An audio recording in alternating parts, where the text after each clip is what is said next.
Hello, hello! Vous écoutez Famille et Voyage, le podcast. Je suis Stéphanie, maman de 2 nados de 11 et 15 ans, globe-trotteuse bien avant qu'ils naissent et toujours accro aux histoires de voyage tout près ou très loin. Un vendredi sur 2, nous ouvrons ensemble les carnets de voyage de maman ou de papa sur des vacances qu'ils ont particulièrement appréciées ou leur ville ou pays d'adoption. Ils vont vous raconter leur itinéraire, leurs coups de cœur, leurs bonnes adresses et même leurs meilleurs ratés. Tout ça pour vous donner plein d'idées pour vos prochaines vacances en famille. Avec des endroits et des activités tellement cool que vous n'entendrez plus jamais vos enfants râler quand il s'agit de marcher 10 minutes, ou 1 heure, ou plus. Bon, en vrai, ils râleront quand même, on ne fait pas de miracle non plus. Mais vous aimiez marcher, enfant? Pour ne manquer aucune occasion de vous évader ou de préparer vos prochaines escapades, n'oubliez pas de vous abonner sur votre plateforme d'écoute préférée. Au fait, le podcast est également diffusé 2 fois par semaine sur la web radio Allô la planète. Allez donc y faire un tour, il y a plein d'émissions et de podcasts de voyage à écouter. Bienvenue dans ce nouvel épisode.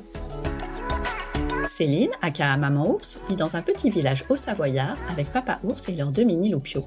C'est là, loin de la ville, qu'ils ont créé les Petits Baroudeurs, un site qui inspire, conseille et équipe les familles pour leurs activités nature. Leur mission depuis 7 ans ? Aider les enfants et leurs parents à passer plus de temps dans la nature. Exit les écrans et les jeux sur le bitume, Céline propose de chouettes expériences en famille au grand air autour d'un bivouac. Et elle connaît évidemment tous les bienfaits de telles vacances, puisque même sont adeptes de ce type de séjour. Que ce soit en randonnée avec un âne dans le Jura ou chez les mushers en Laponie, ils ont vécu au plus près des animaux et des grands espaces, loin, très loin du tourisme de masse. Allez, c'est parti pour les carnets d'aventure de Céline dans le Jura, la Haute-Savoie et en Laponie. Je vous souhaite une belle écoute. Bonjour Céline. Bonjour Stéphanie. Comment ça va ? Eh bien, écoute, ça va super bien. Merci beaucoup de m'accueillir sur ton podcast. Avec plaisir. Où es-tu aujourd'hui ? Alors aujourd'hui, j'enregistre de chez moi parce que c'était plus simple. Et du coup, je suis à Gruffy, en Haute-Savoie, dans un petit village de 1500 habitants. Ouh ! Bon, avant de partir en vadrouille, peux-tu nous expliquer ce que sont les petits baroudeurs et pourquoi tu les as créés ? Alors, les petits baroudeurs, mais justement, c'est plutôt en lien avec là où je suis. En fait, il y a 7 ans, on a décidé de quitter Paris, tu vois. Ouais. Parce que on avait envie d'élever nos enfants plus dans la nature. On rêvait de montagne et on rêvait aussi d'entreprendre avec mon mari, Fred. Et du coup, on est venu s'installer dans ce petit village de Haute-Savoie. Et en fait, en arrivant là, on a eu un déclic, en fait. On a toujours adoré la rando, la nature, la montagne. Et en fait, en allant se balader avec les enfants qui étaient des bébés à l'époque, ils étaient vraiment tout petits tous les deux, eh bien, on s'est dit qu'ils n'étaient pas super équipés, qu'on ne savait pas très bien s'y prendre alors qu'on avait déjà fait plein de choses à deux et qu'il manquait finalement à la fois des conseils, à la fois du matériel, une communauté d'entraide pour se dire, tiens, si je pars en rando, qu'est-ce que je leur mets aux pieds, comment je les porte, qu'est-ce que j'amène à manger. Donc, on a décidé de créer les petits baroudeurs. Et pourquoi ce petit village en particulier ? Comment on atterrit là en vivant à Paris ? Pour être tout à fait honnête, c'est vraiment le hasard. C'est-à-dire que Fred avait déjà quitté son job. Moi, pas encore. J'étais encore en congé mat. Et puis, on voulait être en Haute-Savoie. Je ne sais pas pourquoi on avait jeté notre dévolution sur la Haute-Savoie. Sûrement, on avait été séduit par le lac d'Annecy en y allant plusieurs fois sur des petites vacances. Et du coup, tout simplement, on a regardé les offres pour trouver un logement et on en a trouvé un ici. On est venu sur la journée pour visiter et ça a été un peu un coup de foudre. Et le coup de foudre a duré et dure encore. Ah, super. Remontons un peu le temps. Est-ce que tu peux nous dire quelle voyageuse tu étais enfant avec tes parents ? J'ai eu la chance de pas mal voyager avec mes parents parce que on a déménagé assez régulièrement. Et il y a un moment donné où mon père a eu un poste à La Réunion. Oh, dur. Donc, on est parti habiter 4 ans là-bas. Et j'avoue que ça a été un peu le début de mon amour du voyage. Ce qui était absolument fabuleux, c'est que La Réunion est on va dire, un lieu potentiel de départ vers d'autres destinations qui est absolument fou parce que finalement, on est plus près de bien d'autres endroits que quand on est en métropole. Ça m'a donné une espèce de virus du voyage qui ne m'a pas quittée jusqu'à maintenant. On va parler de 2 types de vos vacances. Vous avez fait plusieurs randonnées avec des ânes. Et vous êtes allé en Laponie, chez des mushers. Alors moi déjà Laponie musher, ça me fait tellement rêver que j'ai trop hâte qu'on en parle. Mais la première question qui me vient, c'est en fait, est-ce que toutes vos vacances sont toujours ainsi, très aventure nature, proche des animaux? Il y a toujours ce fil rouge? Effectivement, c'est vrai que à la fois quand on était deux et même une fois qu'on a agrandi la famille, on a souvent eu à cœur d'aller plutôt dans la nature qu'en ville. Après, je te cache pas qu'avant qu'on ait les enfants, on s'est quand même fait beaucoup de petites escapades type visite de capitale. Le premier voyage qu'on a fait avec notre fille, c'était quand même à Venise. Donc, pour le coup, pas dans la nature. Une autre nature. Je pense que c'est l'exception qui doit confirmer la règle de tous nos autres voyages, pour le coup. On l'a quand même fait en hiver parce qu'on n'aime pas quand même trop la foule. Donc, on a quand même été à Venise en plein mois de janvier parce qu'on trouvait ça beaucoup plus sympa et beaucoup plus exotique quand même. Mais c'est vrai qu'à part ce voyage-là, on aime beaucoup le côté un peu sauvage, le côté nature, le fait aussi de finalement être un peu loin des foules aussi. Pour nous, le plus grand luxe, c'est ça, c'est vraiment ce côté être un peu seul et profiter d'endroits qui sont absolument fabuleux. Donc effectivement, on essaye de privilégier ce mode de voyage, de vacances plutôt qu'un autre. Eh ben, allons-y, partons dans les montagnes dans un premier temps pour randonner avec les ânes. Visiblement, c'est un mode de vacances que vous avez fait plusieurs fois. Est-ce que tu peux nous dire à quand ça remonte et combien de fois vous l'avez fait du coup? Il y a un moment où les enfants ont une tranche d'âge, alors d'autant plus nous qui en avons deux qui sont très rapprochés parce qu'ils ont 18 mois d'écart. Donc 18 mois d'écart, quand on aime beaucoup la randonnée, qu'il faut les porter et qu'en plus il faut porter le matos, il y a un moment où ça marche pas. Il y a un moment où dans l'équation, ça devient un petit peu compliqué parce que chacun porte un enfant avec le porte-bébé. Puis derrière, s'il faut porter une tente, les sacs de couchage, les matelas et tout, Ça fait c'est beaucoup, juste ouais. impossible. Une des solutions assez magiques qu'on a trouvées, c'est pour le coup de partir avec des ânes. C'est-à-dire que l'avantage de partir avec des ânes de bas, c'est qu'ils vont porter du coup une grosse partie du matériel. Ils peuvent aussi porter les enfants selon l'âge, le poids qu'ils ont déjà sur eux, etc.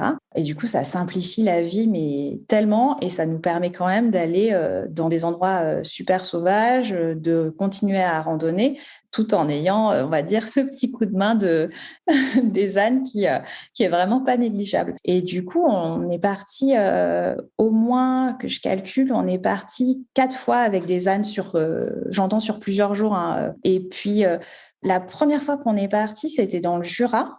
Et les enfants étaient pour le coup tout petits, hein, parce que notre fils, il avait juste 1 an. Et du coup, notre fille avait 2 ans et demi. Et c'était une rando sur 2 jours. L'avantage, c'est que c'était relativement, on va dire, confortable, même avec des tout petits. C'est-à-dire qu'on a dormi dans des hébergements, donc une fois en gîte et une fois en yourte. Et les distances sont hyper adaptées. Donc, on ne marche pas 10 heures dans la journée non plus. Ça reste raisonnable, hein. Vous marchez combien de temps à peu près? On marchait, je dirais, entre 3 et 4 heures, pas plus. Ah oui, ça va. Ce qui laisse le temps de faire des grandes pauses, de se mettre en route le matin. Oui, déjà.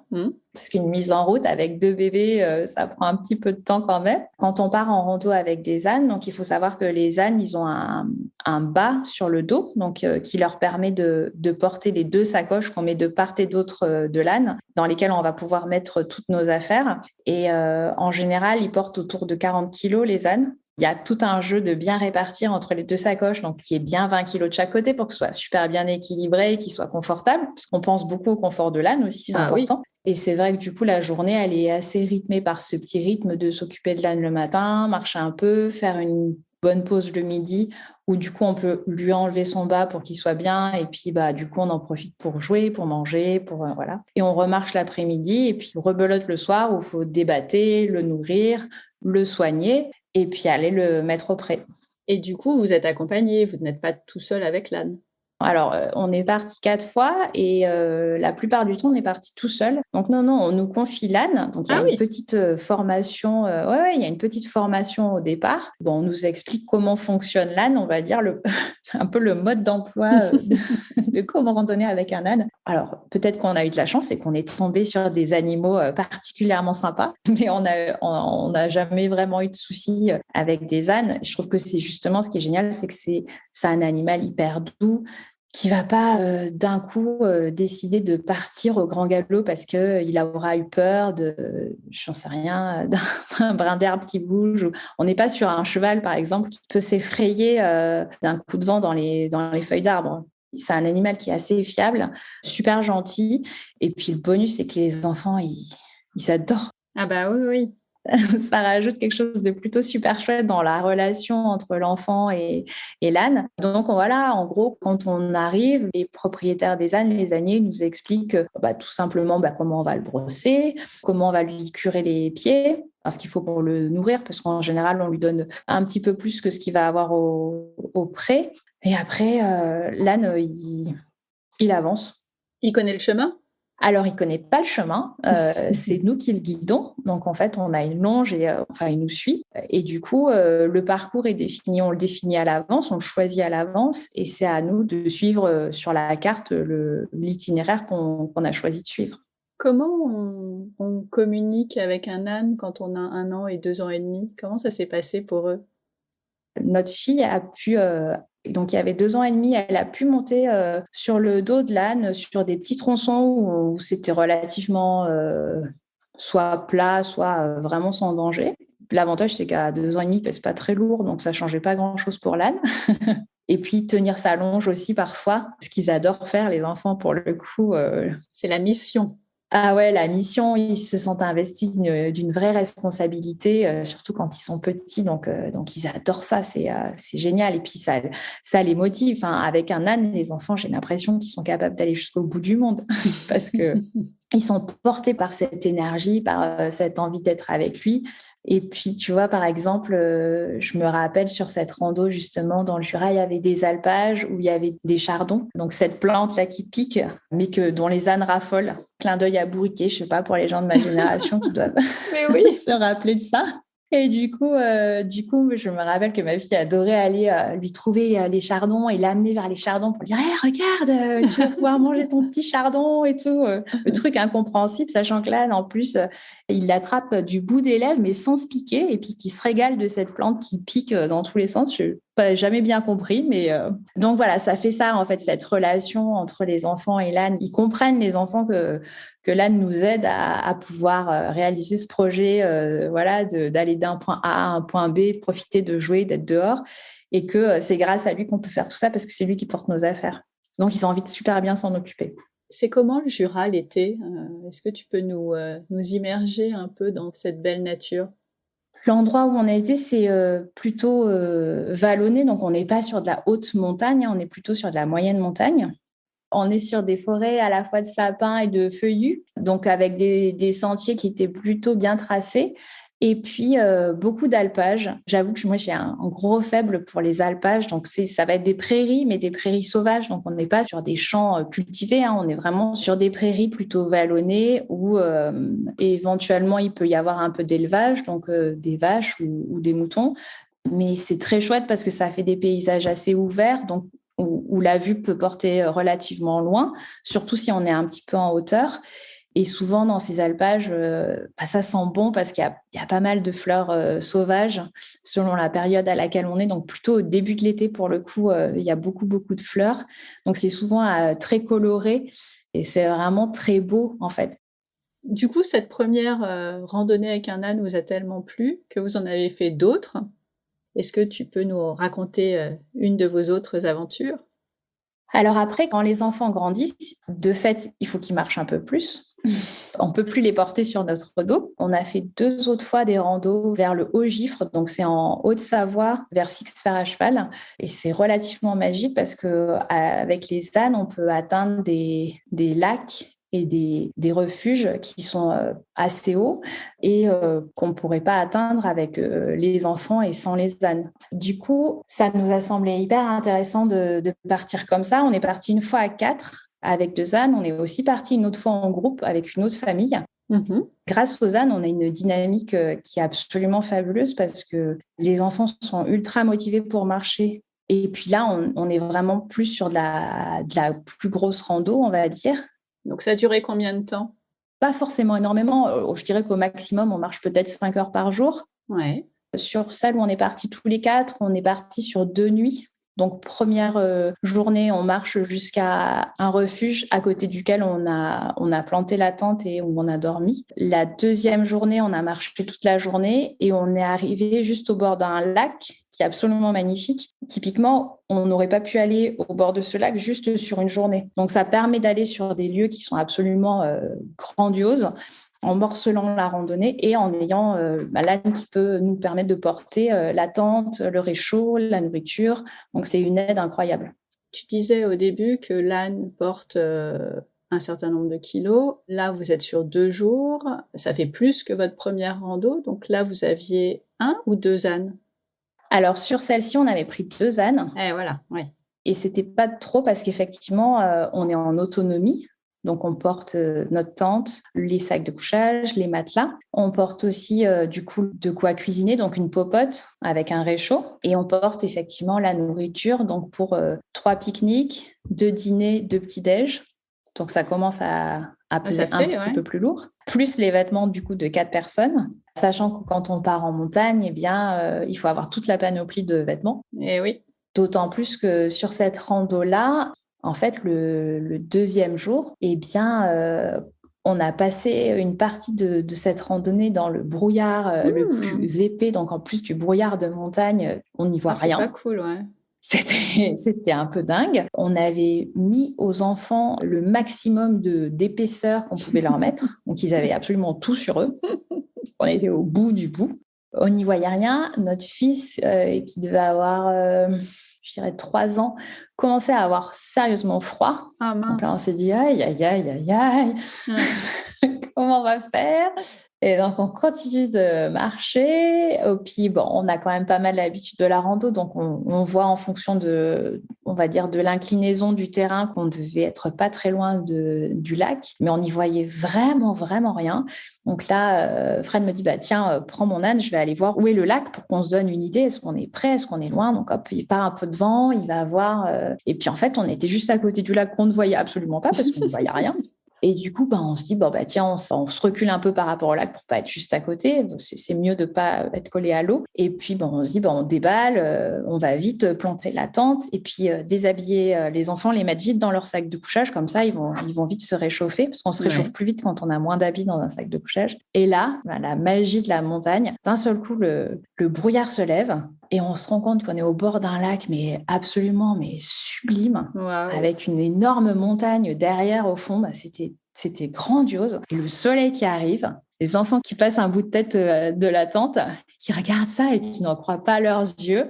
Et là, on s'est dit, mais c'est magique. Enfin, c'était un instant, mais je pense qu'on s'en souviendra toute notre vie tellement c'était enchanteur. C'était dingue. Et puis, comme en plus, il avait fait mauvais, il y avait très peu de monde au bord du lac. On était quasiment tout seuls. Donc, c'était incroyable. Il s'appelle comment, ce lac? C'est le lac d'Anterne. Ok. Et il se trouve à quelle altitude?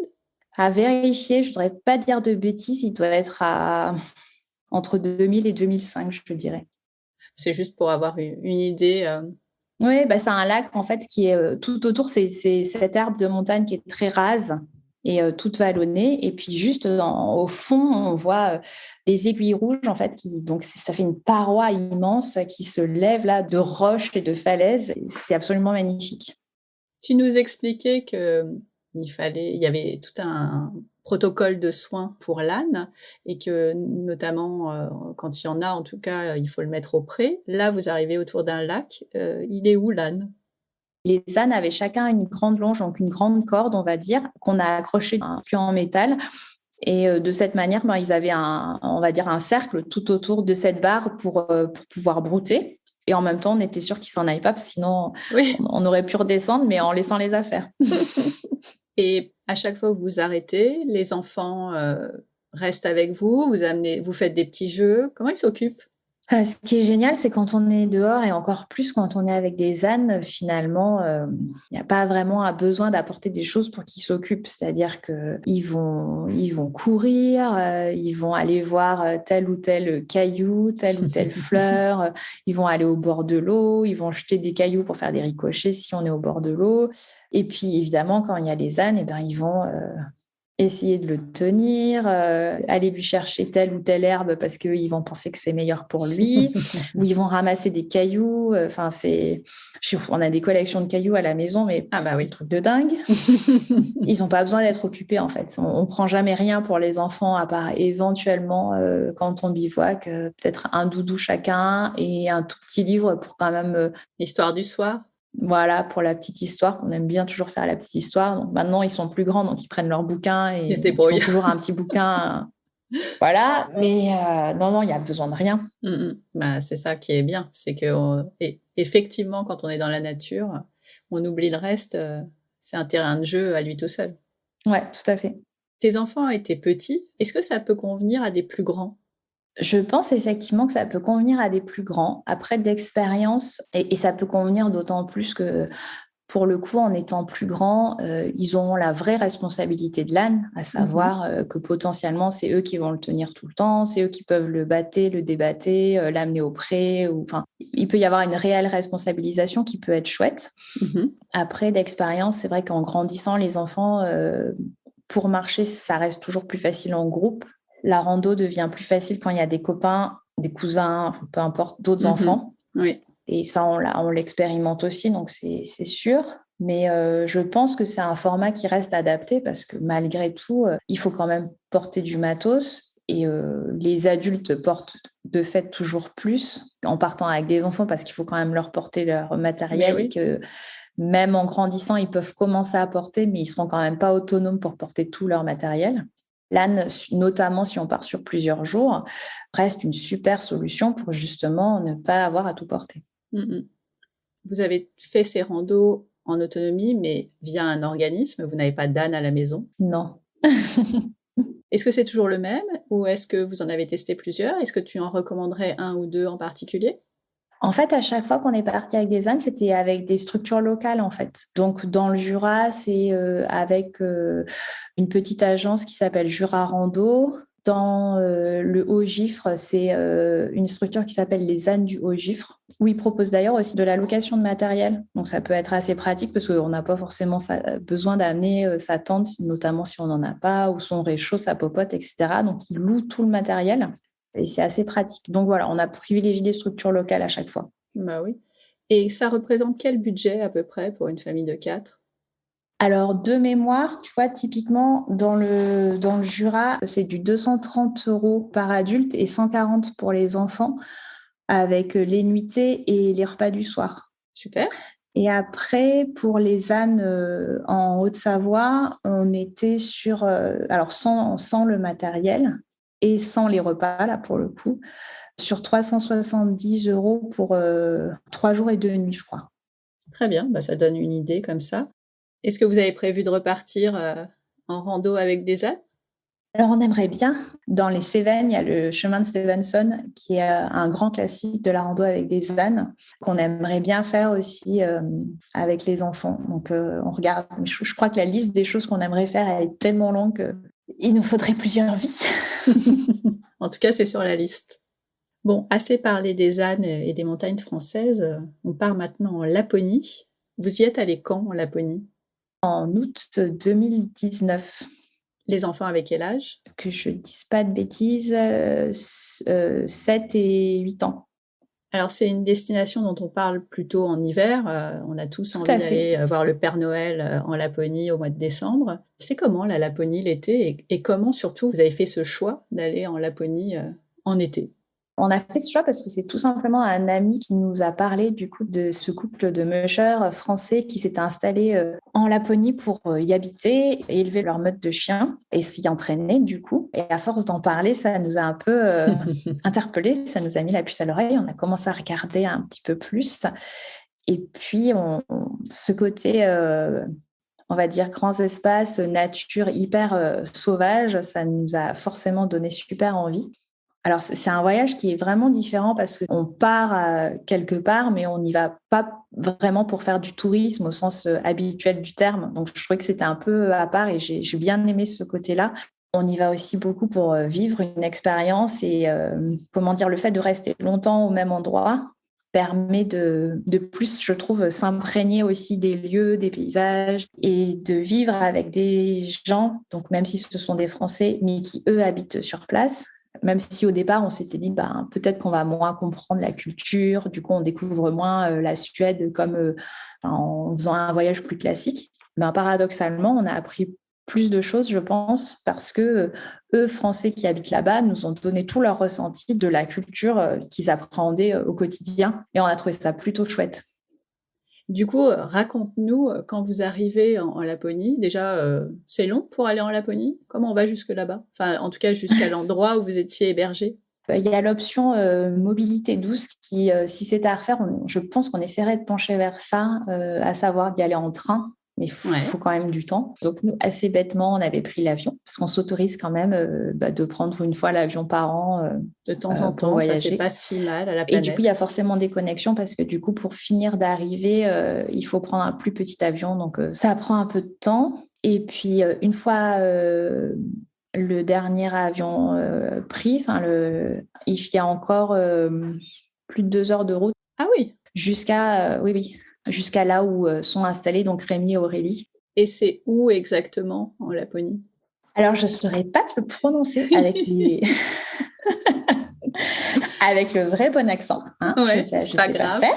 Mais nous, on a atterri à Umeå, donc U-M-E-A.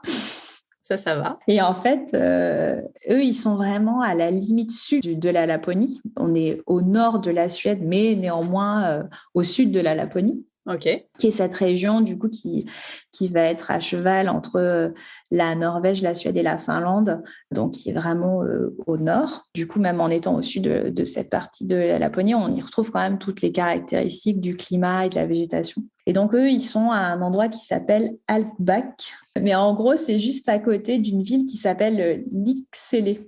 Ah bah oui, ça se prononce plus facilement. Ouais, on va dire ça comme ça. Alors, juste à côté, j'entends, il faut plus d'1 heure de route, hein, mais c'est le plus près de cette ville-là. Ok, c'est bien parce qu'on se repère encore mieux maintenant avec le nom de cette ville que personne n'a jamais entendu parler. Mais bon, tu nous parlais de paysages et d'environnement typiques de la Laponie, mais c'est quoi les paysages et l'environnement de la Laponie? Parce que moi, j'imagine que l'hiver où il y a de la neige partout, mais l'été, c'est comment? C'est sublime, hein, clairement. C'est assez vallonné, donc c'est pas du tout des montagnes. Hein. C'est plat, c'est-à-dire que si tu te mets sur un point de vue, tu vas voir très loin, mais ça va être des petites collines. Et ce qui est génial, nous, ce qu'on avait adoré, c'est qu'il y a énormément de rivières et de bras de rivières. Donc, l'eau est hyper présente. Ensuite, on est sur une végétation avec des arbres qui ne poussent pas très haut parce qu'il fait du coup très froid en hiver, avec beaucoup de bouleaux. Et puis, après, il y a une végétation un peu basse avec beaucoup de mousse, de lichen. Donc, ça fait des couleurs... c'est assez différent de nos forêts ici parce que c'est plus clairsemé, la lumière passe différemment entre les arbres qui sont du coup plus fins. On n'a pas ces énormes troncs qu'on a chez nous, on est sur une végétation plus légère, plus basse. Donc on a plus de visibilité, le sol est hyper doux, hyper meuble en fait. Sous les pieds, ça fait un sol qui est vraiment tout moelleux, on va dire, un peu comme des coussins. Je trouve ça c'est assez chouette. Et du coup, on a ce dépaysement de fait, même si on pourrait se dire, ça va, c'est de la forêt, des rivières, j'ai ça en Limousin. Oui, mais non, c'est pas pareil. Et il fait quel temps en été en Laponie? Il fait plutôt bon. On a passé notre semaine en t-shirt et en short ou en pantalon selon les activités qu'on faisait. Et on s'est baigné, c'est-à-dire que ces rivières-là qu'il y a partout nous tendaient les bras. Donc on s'est. Alors, je ne te dis pas que l'eau était très chaude. Elle faisait pas 25? Oh, moi, j'y vais pas. Hein. Mais Mais non, mais on peut carrément se baigner, quoi. Et ce qu'on a fait. Et non, on n'a pas eu froid. Après, effectivement, il fait plus frais en soirée, il fait frais plus vite, mais il fait quand même suffisamment bon pour avoir ce sentiment d'être en été. Donc, vous arrivez chez vos hôtes, il fait nuit, vous êtes hébergés de quelle façon? La rencontre avec eux, est-ce que les chiens sont partout? Comment ça se passe? Mmh. Alors les chiens, on les entend dès qu'on arrive en fait, parce qu'en Ouais. fait, ils ont une meute de 50 chiens. Ah oui, quand même. Donc même si on est au bout du monde et qu'il y a absolument aucun bruit, bah, de fait, les chiens nous entendent, eux, et du coup, ils aboient forcément quand on arrive. Alors ils sont le reste du temps ultra silencieux, donc on ne les entend pas, mais malgré tout, ben, quand leur maître revient, Bah forcément. oui. En fait, là où ils sont installés, c'est comme une ancienne ferme. Donc, il y a une maison, il y a le Mmh. grand chenil où vont être tous les chiens. Donc, à la fois le chenil, donc là où les chiens vont avoir leur maison, leur abri, parce qu'ils ont une partie à l'intérieur, une partie à l'extérieur. Et puis ensuite, il y a tout un grand parc, comme un champ, si tu veux, où les chiens, ponctuellement, vont pouvoir aller courir et se mettre dehors. Ensuite, il y a une grange où Rémi et Aurélie vont stocker du matériel. Et puis, il y a des enclos avec des chevaux, parce qu'il y a aussi des chevaux là-bas. Et ensuite, disséminés un peu dans la forêt autour de chez eux, il y a des cabanes où vont justement dormir les hôtes. Donc, des petites cabanes ultra confortables. On est vraiment dans ce côté très des pays nordiques, donc du bois, de la fourrure, là, des trucs hyper cosy, les bougies, c'est hyper chaleureux, on se sent super bien. Donc, ils ont plein de petites cabanes comme ça Ouais. disséminées dans les arbres. Et nous, on a dormi en fait dans un bus réaménagé. Donc, c'était le bus de course de Rémi Ah, trop qu'ils ont bien. réaménagé à l'intérieur avec à nouveau plein de bois, des chouettes canapes hyper confortables. Et donc, l'avantage, c'est comme c'est un bus, c'est hyper long, bah, il y a 2 chambres chacune aux extrémités du bus. Et puis au milieu, on va dire la pièce de vie, ultra douillée en fait, avec les grosses couettes bien épaisses. Les enfants m'en ont encore parlé il n'y a pas longtemps. C'est Ah, rigolo. c'est vrai? Ils ont ce souvenir que la nuit, il faisait froid, mais qu'on était tellement bien dans nos lits là, Mmh. à regarder par la petite fenêtre et voir les arbres dehors et tout, que c'était trop beau. Donc Ah, voilà. ça a l'air trop chouette. Donc vous passez, vos moments, enfin vos nuits en fait, juste, à cet endroit et le reste du temps, pour les repas, vous étiez avec, dans la maison principale, si je comprends bien? Et c'est de là que partaient sans doute les activités? Leur formule, c'est une prise en charge totale, c'est-à-dire que quand on y va, bah, et j'avoue que moi, j'ai plutôt super bien apprécié, alors que je suis pas du tout une adepte du all inclusive ou ce genre de truc. Mais là, le fait de pendant une semaine ne rien avoir à faire au niveau des repas, par exemple. Et en plus de bien manger, parce que pour le coup, Rémi est un super bon cuisinier, donc tous les soirs, on avait des repas de dingo. J'avoue que c'est très, très, très agréable. Ah bah, j'imagine.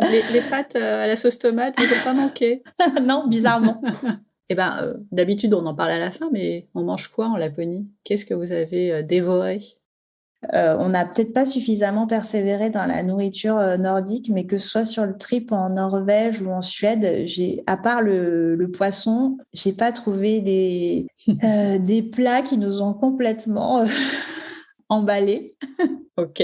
On n'y est pas allé pour la gastronomie, à part les poissons qui sont super bons, mais sinon non. Mais Mmh. je crois qu'on a fait un repas d'un soir avec une spécialité, mais tu vois, je ne m'en souviens même plus. Donc pour te dire, ça D'accord. devait pas être un truc de dingue. Donc non, on a super bien mangé, mais c'était pas forcément des mets du coin. C'était juste OK. de la super bonne cuisine bien préparée, quoi. Ouais, bah, ce qui est déjà plutôt bien. Oui. Bon, bah, partons, sur vos activités. Qu'est-ce que vous avez fait pendant une semaine? Quelles étaient les chouettes, propositions de ce couple de mushers?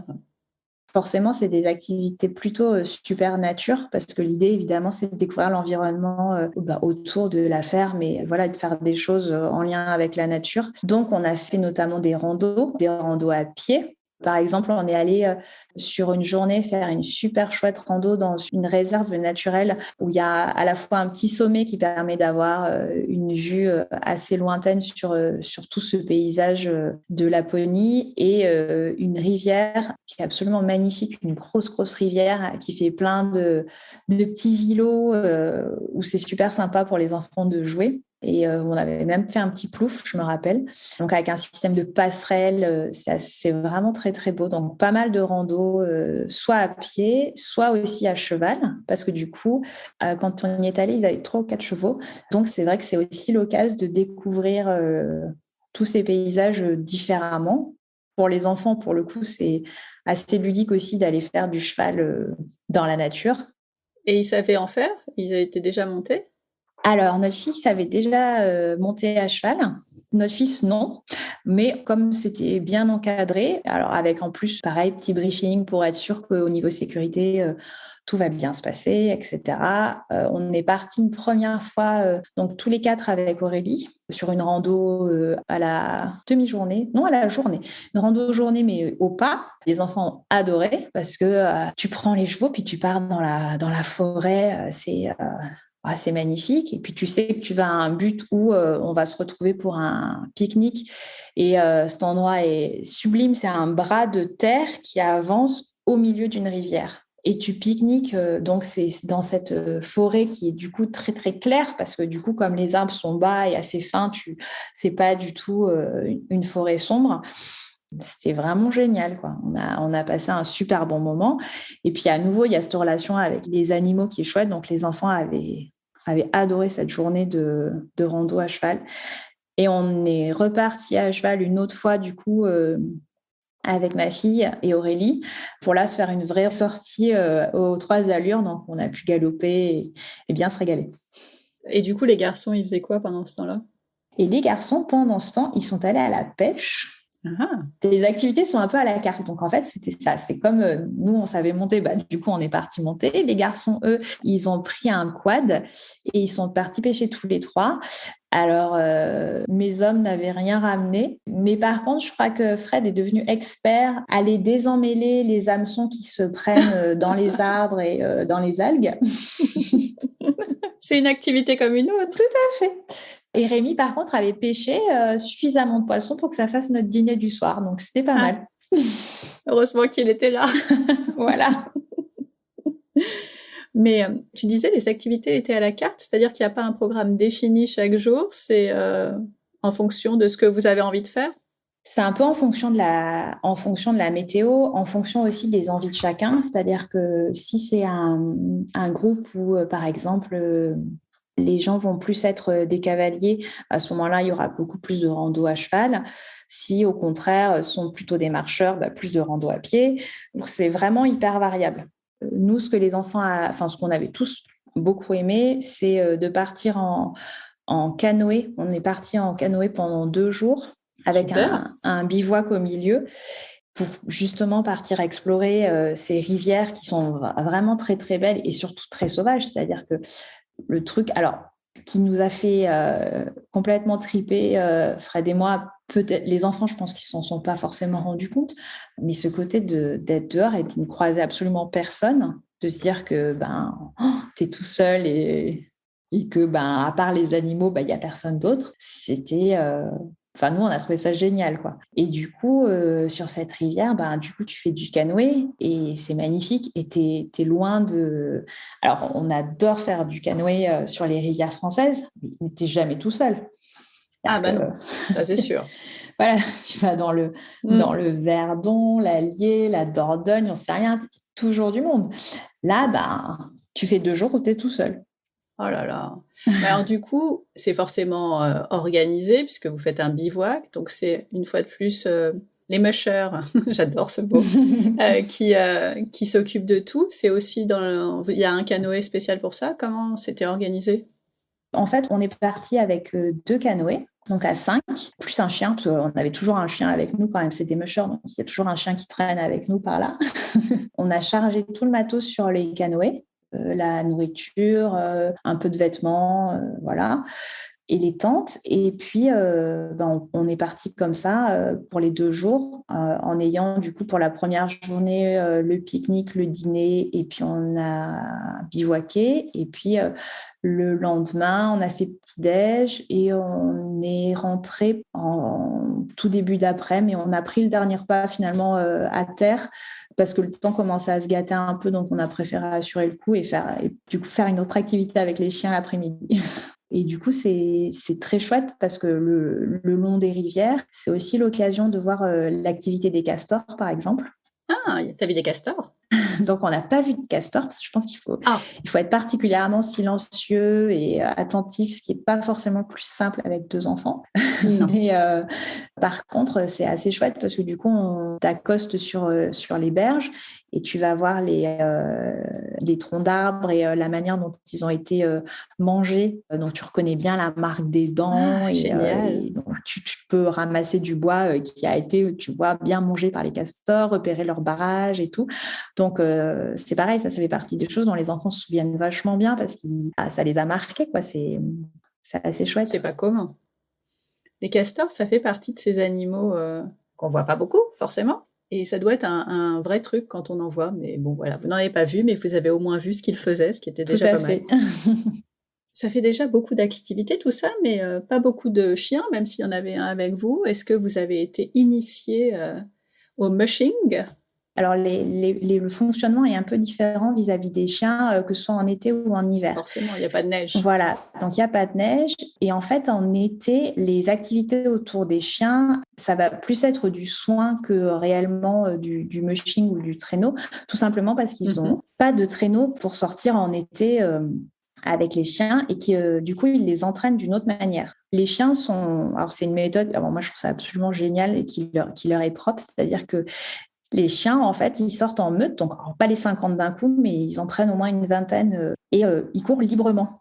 Ils partent avec une trottinette électrique et les chiens suivent. Ça fait une bande de chiens, donc ça fait ta meute là de tous les chiens. Waouh! Et puis ils partent faire des kilomètres comme ça. Et du coup, nous, ce qu'on a pu faire, c'est que on les a suivis pour l'entraînement. On n'a pas fait monter les enfants sur la trottinette électrique, ça aurait été un petit peu Dangereux. un petit peu dangereux. On a alterné, donc l'un de nous était en trottinette et l'autre était avec le quad et avec les 2 enfants dessus. Et du Ah, coup, on est génial. partis tous ensemble, donc avec les chiens qui étaient à l'exercice, on va dire à l'entraînement, Rémi qui les dirigeait, et puis nous qui suivions sur cette grande, donc on avait fait une grande balade, plus de 10 bornes, je pense, et c'était génial parce que du coup, tu vois ces chiens qui courent et qui sont libres de courir en plus, parce qu'ils n'ont pas de harnais, ils n'ont rien, quoi. Oui, il pourrait se barrer. Mais non, parce qu'ils sont, Mais c'est des non. chiens tellement super bien dressés, puis qui adorent courir. Oui, ils aiment ça. Et puis, tu t'arrêtes au bord de l'eau, par exemple. Et puis, bah, comme quand tu as un chien et que tu joues à lui jeter ton bâton, bah, là, tu fais pareil, mais sauf qu'il y en a 20, quoi. Ah, j'imagine trop. Alors, vous avez 20 bâtons parce que sinon, c'est pas possible. Et du coup, les chiens, tu joues avec eux, tu es au bord de la rivière, voilà, tu passes un petit moment ludique avec eux. Donc, les enfants, évidemment, sont aux anges. Et puis, hop, après, tu repars. Donc, on a fait plusieurs fois suivre les mushers dans leurs entraînements des chiens. Et ça, c'était plutôt chouette. Et après, l'autre chose qu'on a fait, alors, pour le coup, surtout les enfants, c'est les soins aux chiens. C'est-à-dire que les chiens, il faut les nourrir 2 fois par jour, donc le matin et le soir. Rémi Aurélie propose aux enfants qui sont en pension chez eux, si ça les intéresse ou pas, de venir s'occuper des chiens. Bah, moi, les miens, tout de suite, ils ont dit oui. Ils ne sont Oui, pas fait je prier pense que 2 la fois. majorité des enfants seront ravis de faire ça. Voilà. Et du coup, bah, ils vont passer 1 heure à bah, voilà, peser le bon nombre de croquettes, savoir à tel chien, il faut donner ça, etc. Et puis, ils vont leur amener à manger. Oui, c'est pas juste, je prends le gros paquet de croquettes et puis comme pour les moutons, tu mets tout dans les paniers, enfin les paniers, les endroits, les auges où on leur met. C'est un peu plus compliqué que ça, Ouais, visiblement. voilà. Puis, il y a un ordre, il y a une façon de faire. Ah oui, Ah oui, oui, oui. À nouveau, les enfants, ils adorent ça. Ils sont vachement responsabilisés sur ce qu'ils ont à faire. Donc, ils le font de manière très sérieuse. Et clairement, quelle que soit l'activité dans laquelle on était, même si on était peut-être en temps un petit peu calme, tu vois, après l'activité de l'après-midi, tu bouquines ou tu fais un petit jeu et tout. Si c'était le moment de dire, hey, on va nourrir les chiens, on va les soigner, vous voulez venir? Et on pouvait faire n'importe quoi d'autre. Ils prenaient vite leurs chaussures, ils couraient pour être sûrs d'y aller. Donc, ça leur a super plu. Et puis, le bonus, c'est qu'en plus, il y avait une portée de chiots. Oh là Donc, là. C'était forcément Ah la bah ouais, ça cerise devait sur être le génial. gâteau où ils ont pu s'occuper des Mhm. bébés. Alors ça, c'était plutôt chouette. Donc voilà, et surtout qu'avec ces chiots, leur dressage commençait tout juste. Donc on a aussi fait une session de dressage pour voir justement comment on fait pour avoir une meute de chien aussi docile et aussi mignonne. Et du coup, on a assisté à plusieurs séances de dressage pour justement essayer de comprendre comment ils s'y prennent pour, dès qu'ils sont petits, qu'ils écoutent bien, mais en douceur et en même temps fermeté. C'est assez chouette, quoi. Et ça leur avait beaucoup plu aussi aux enfants. Ah bah j'imagine même pas comment ça peut être parce que j'y ai jamais assisté tout simplement et que des bébés, je crois, ils ont plus envie d'aller jouer que d'écouter qui que ce soit ou quoi que ce soit. Ouais, Donc oui, forcément, si comme il n'y a rien sans rien, ils sont obligés de commencer assez tôt voilà, et de s'adapter. tout à fait. Mais en gros, c'est de la patience et de la répétition. Oui, bah, comme avec des enfants, quoi. À peu près. C'est ça. Est-ce que vous avez croisé d'autres animaux?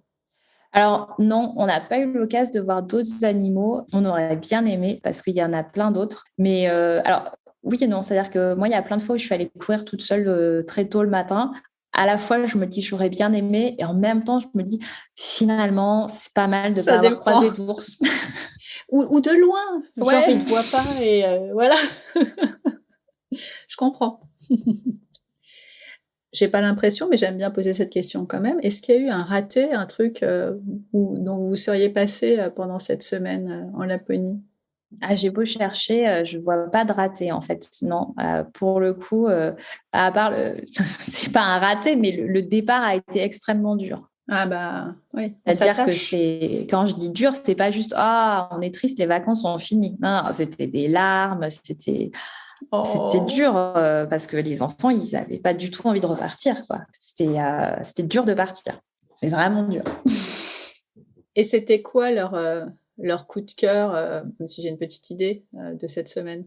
Je crois que pour notre fils, ça a été, le canoë et essayer de pêcher.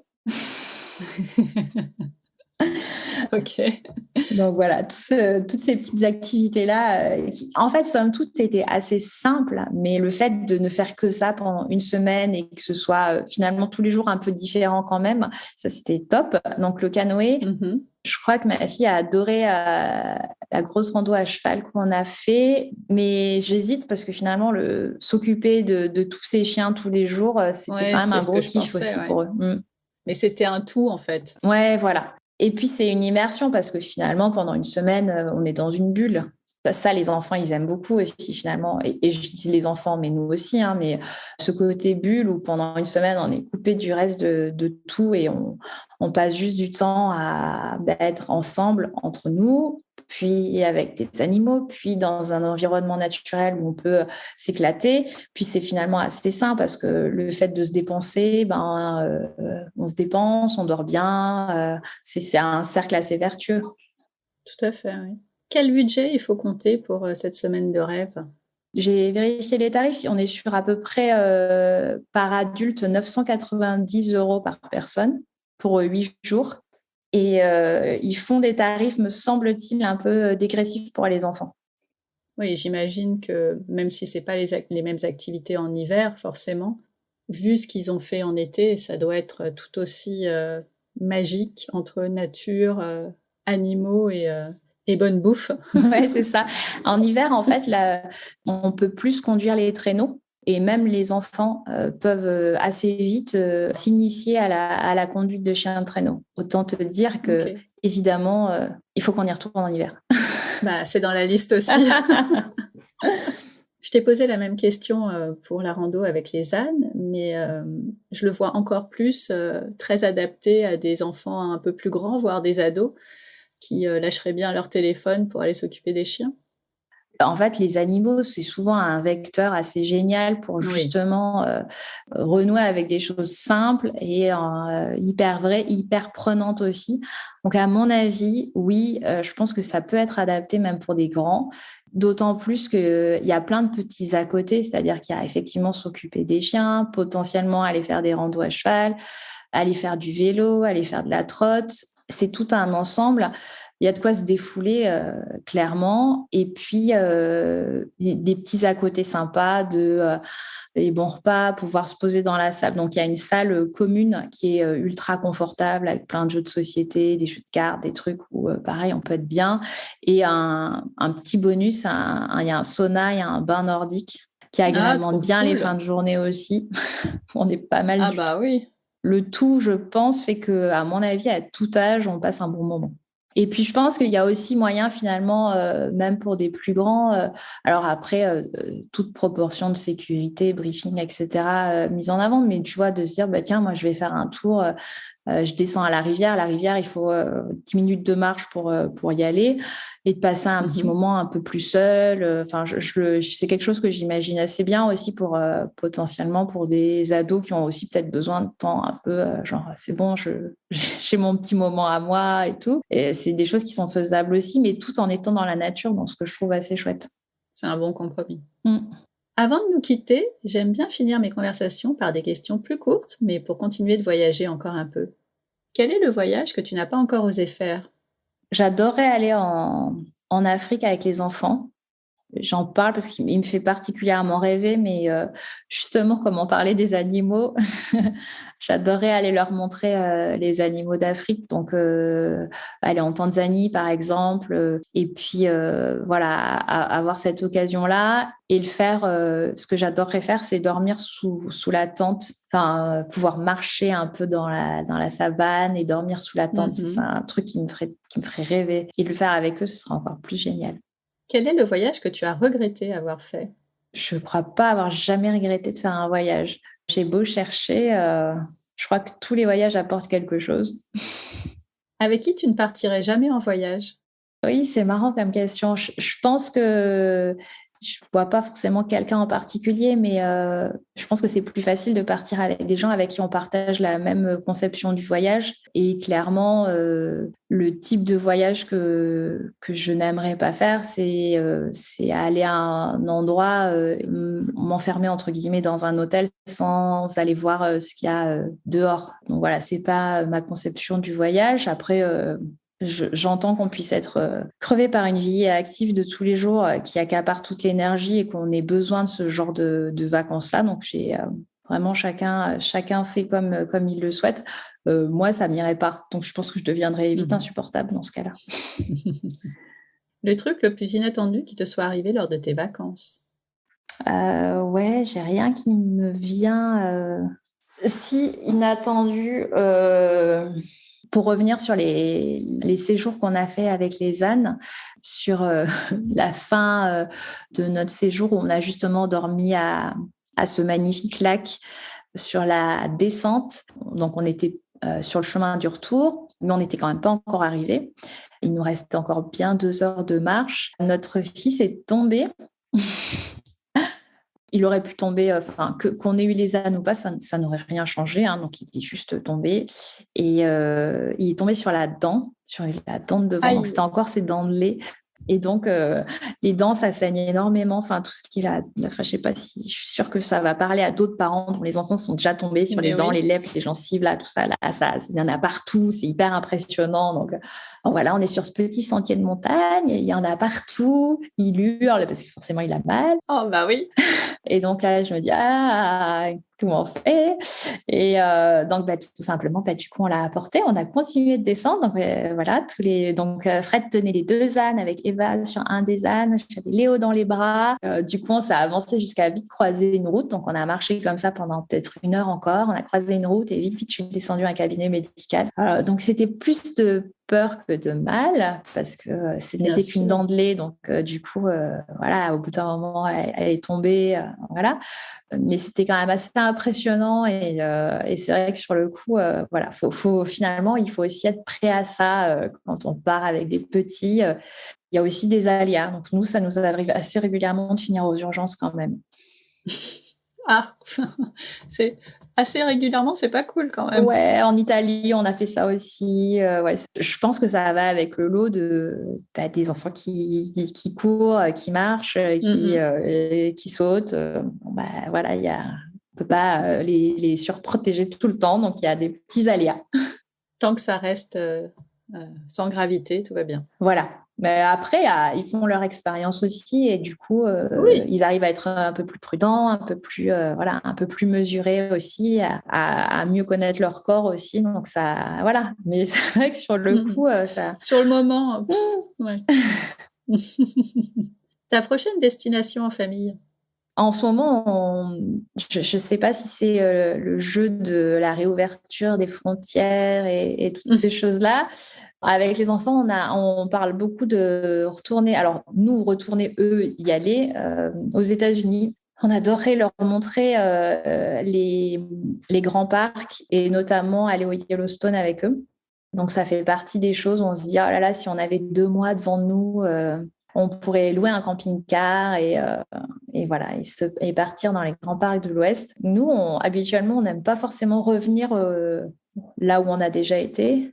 Mais pour le coup, pour y aller avec les enfants, c'est encore différent. Donc, c'est comme si c'était un nouveau voyage. C'est sûr. Quelle destination aimerais-tu découvrir sur le podcast? Alors, il y a un endroit où j'aimerais beaucoup aller et j'aimerais surtout savoir comment, on va dire, quel type de voyage ça peut être. C'est le Sultanat d'Oman. Ah oui. Ouais, moi, ça me fait assez rêver comme destination, mais j'aimerais bien savoir en famille ce qu'on peut y faire et voilà, comment se peut se dérouler un voyage. Eh ben, écoute, on va lancer un appel à candidature pour tous les parents qui l'ont déjà fait. Venez raconter sur le podcast. Dernière question. Si nos auditeurs te cherchent, où peuvent-ils te trouver? Alors, ils peuvent me trouver sur les petits baroudeurs, donc que ce soit sur Insta ou sur Facebook. Après, je suis aussi sur Insta à Céline Lacombe, où c'est plus moi en direct, du coup, et sur LinkedIn aussi. Merci beaucoup, Céline, pour ce beau carnet de voyage multiple dans les montagnes françaises et en Laponie. Merci à toi de m'avoir donné l'occasion de me replonger dans tous ces beaux souvenirs. Avec plaisir. Et à bientôt. À bientôt.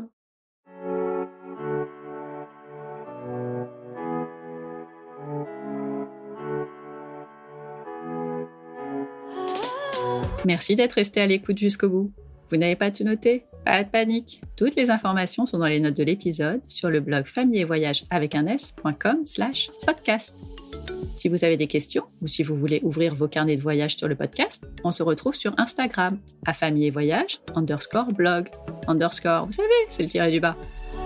Et si vous avez envie de m'aider à faire connaître encore plus le podcast, n'hésitez pas à partager, à vous abonner et à laisser un commentaire sur votre plateforme d'écoute préférée. Ça ne prend que quelques secondes, mais ça change tout. Alors je compte sur vous. On se retrouve dans 2 semaines pour un nouvel épisode. D'ici là, prenez soin de vous, inspirez-vous et créez-vous de chouettes souvenirs en famille.